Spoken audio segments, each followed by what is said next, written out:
Namam Viṣṇupādāya Krishna Prishthāya Bhūtale Śrīmate Bhaktisiddhānta Sarasvatī Ṭhākura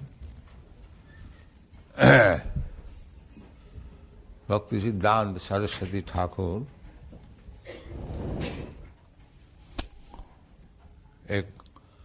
passed away from this material world on 31st December 1936.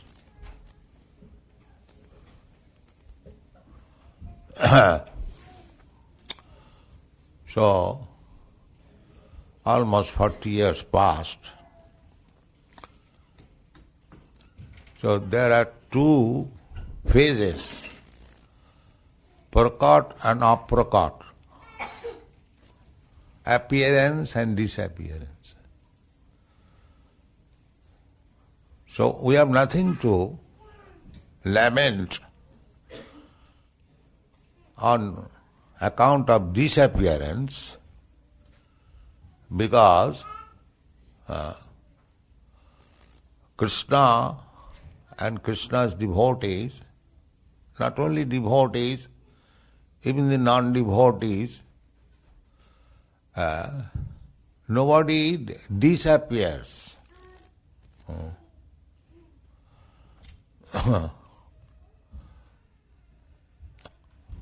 Nobody disappears, because every living entity, as Krishna is eternal, it is confirmed in the Vedic literature, nitya nityana, cetana cetanana. The description of the Supreme Lord is that He is also nitya, eternal, and the living entities are also eternal. But He is the chief eternal. Nitya nityanam cetana cetana.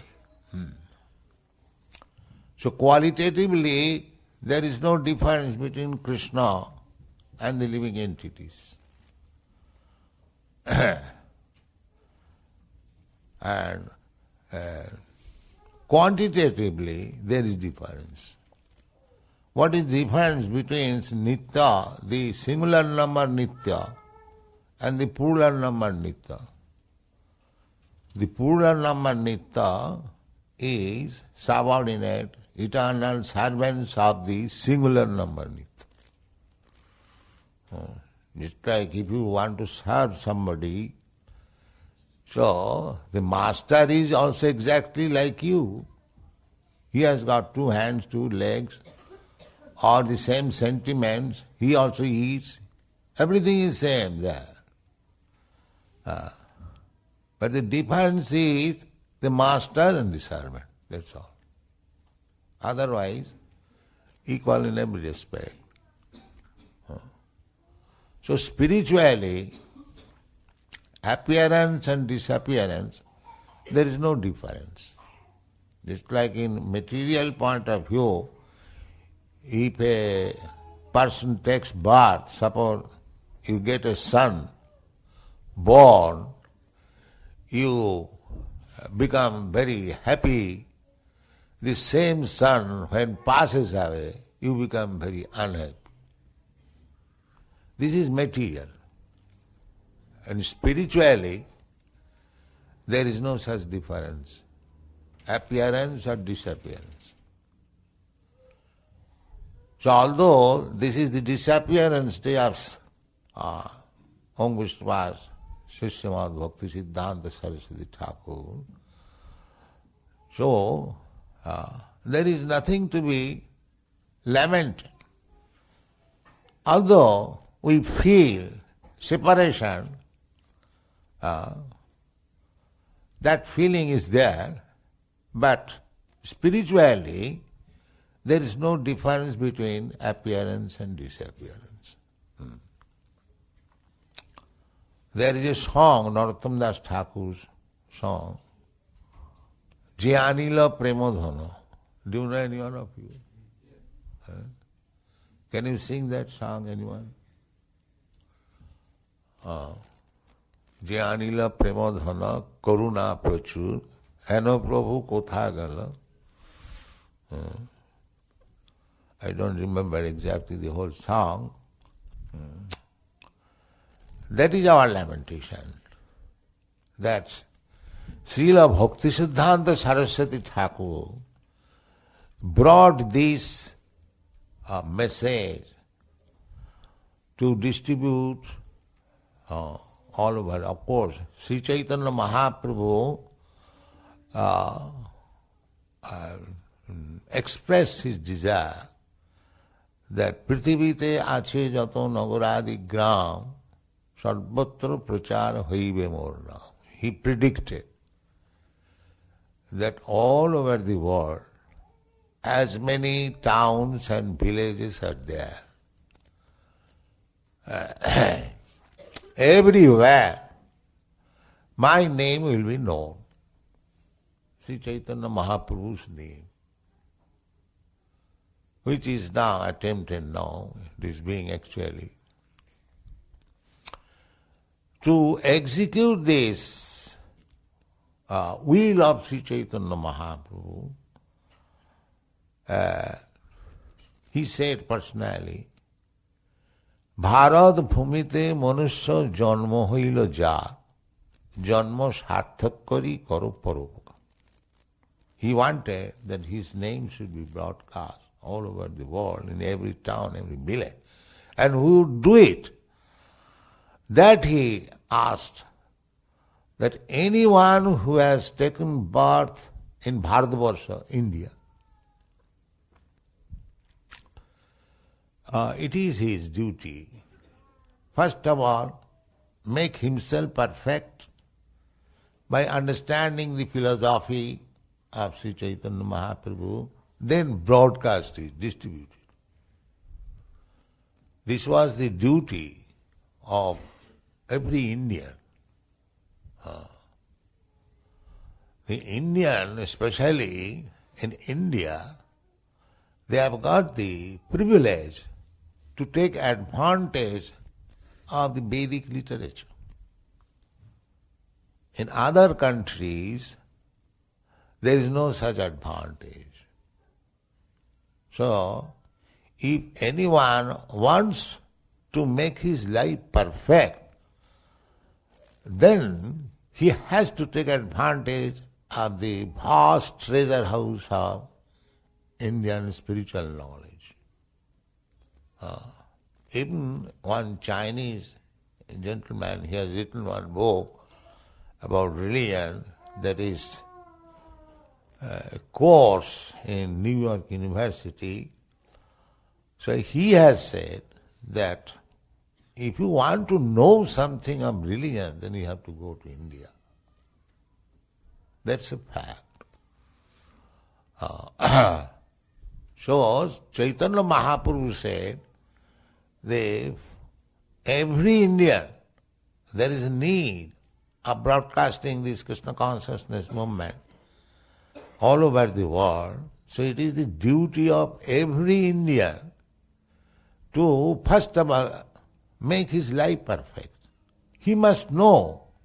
Perfection means he must know what is his position and what he has to do. That is perfection. At the present moment, people do not know what he is, even whether he is this body or something extra. The big scientists, they are also failure. This is perfection. First of all, one must know what he is, whether he is this body or something beyond this body. This is the beginning of spiritual knowledge.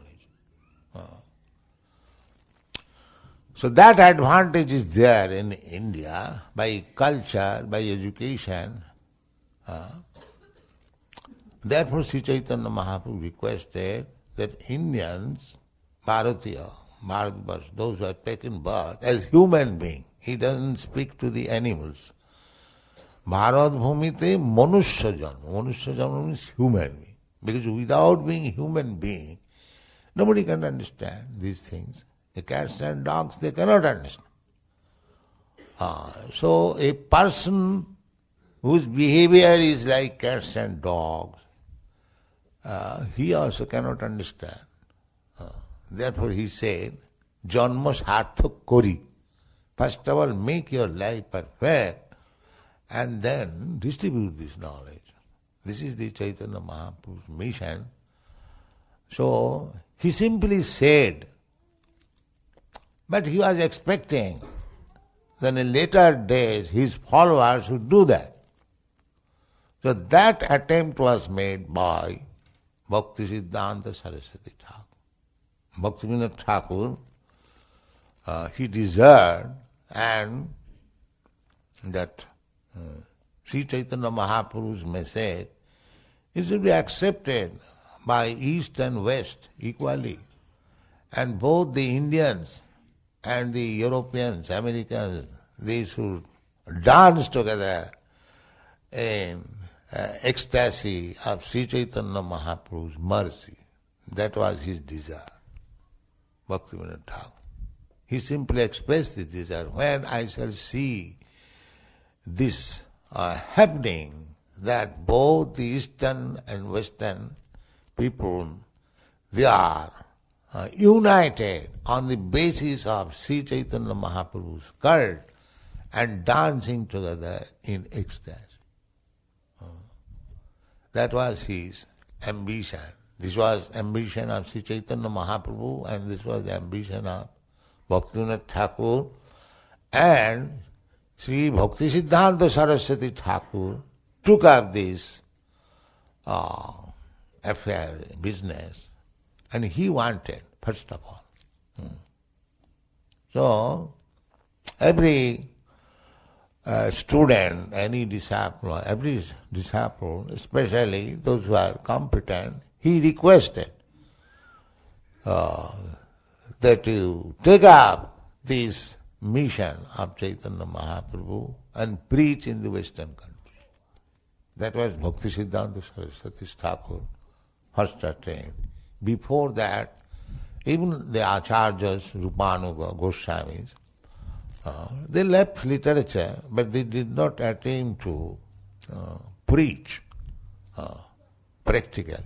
And Bhaktisiddhānta Sarasvatī Ṭhākura, he was very, very anxious to preach this Chaitanya cult in the Western countries.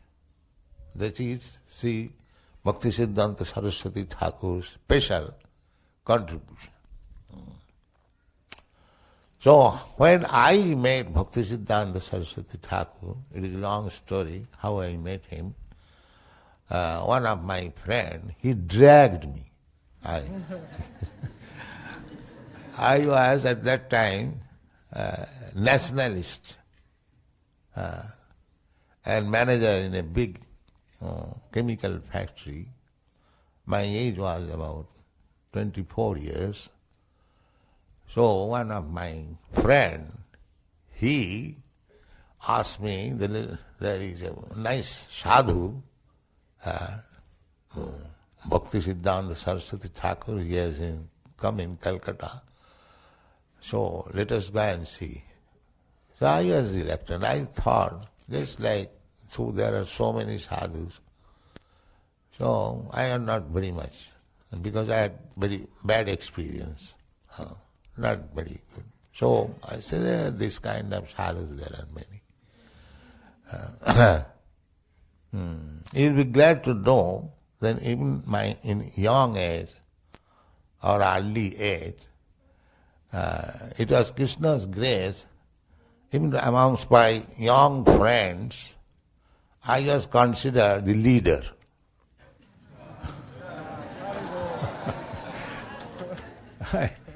In my school days, in my college days, in my private friendship, somehow or other, I became their leader.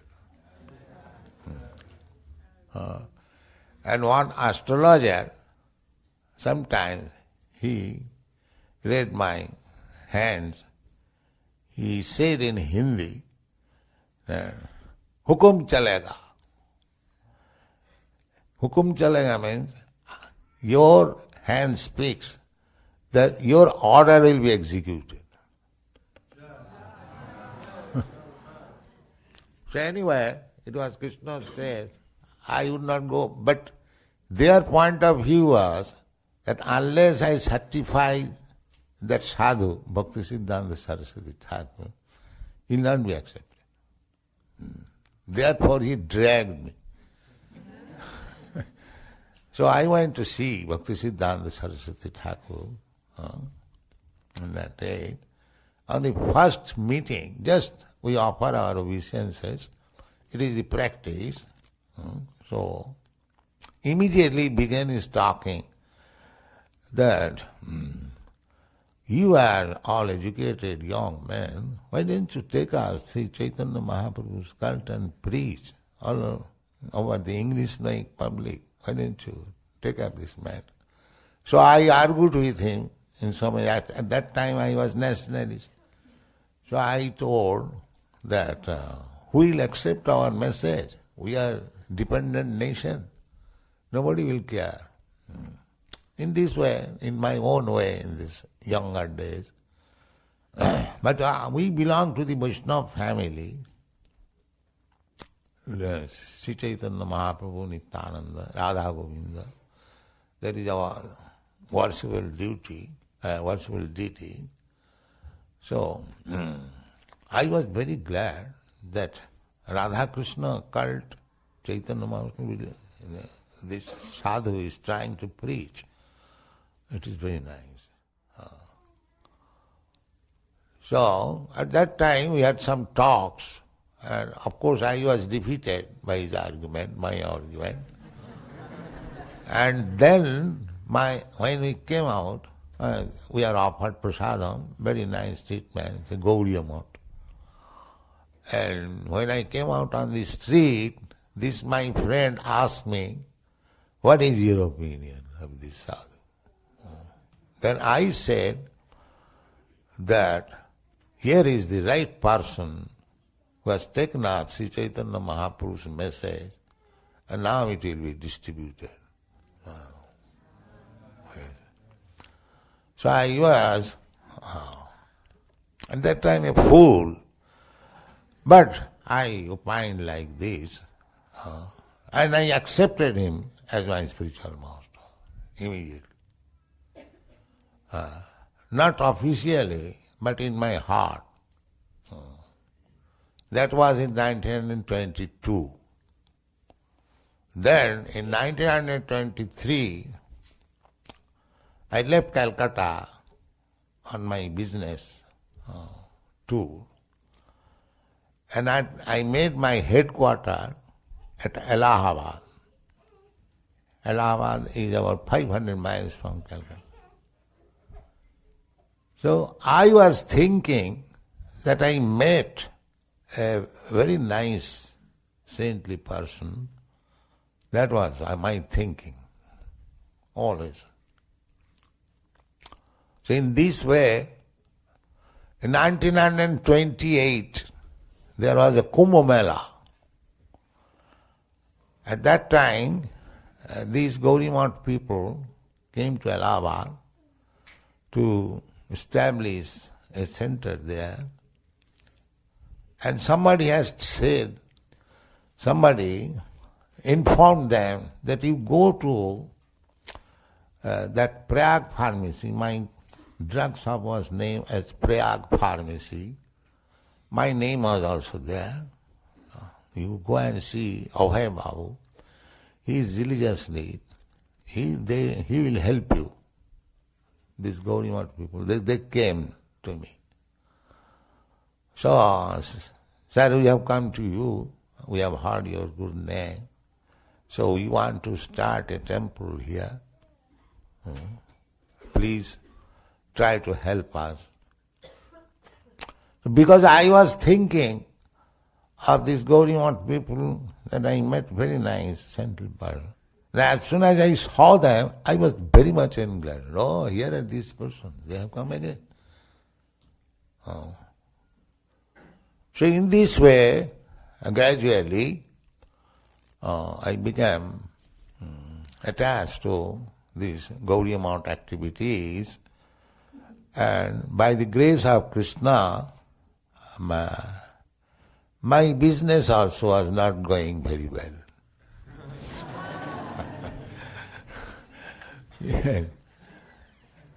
Krishna says, "Jasahon anigridami hariseta dhanam sani."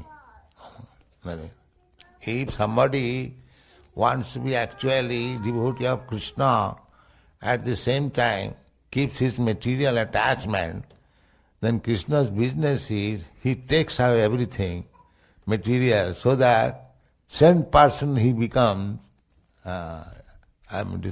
dependent on Krishna. So that actually happened to my life. I was obliged to come to this movement, to take up this very seriously. And I was dreaming that Bhaktisiddhānta Sarasvatī Ṭhākura is calling me, "Please come out with me."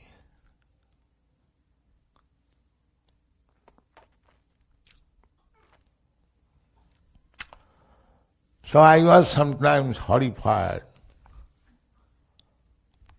Oh, what is this? I have to give up my family life. Bhaktisiddhānta Sarasvatī Ṭhākura is calling me. I have to take sannyas. Oh, I was horrified.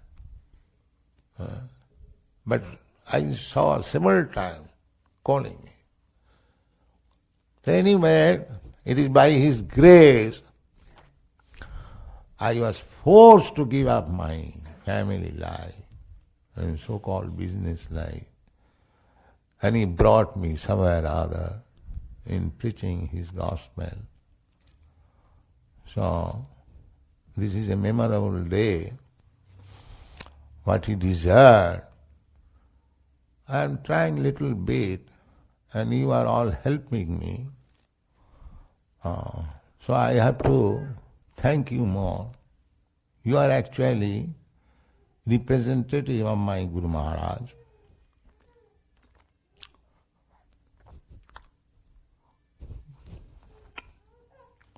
Because you are helping me in executing the order of my Guru Maharaj. Thank you very much.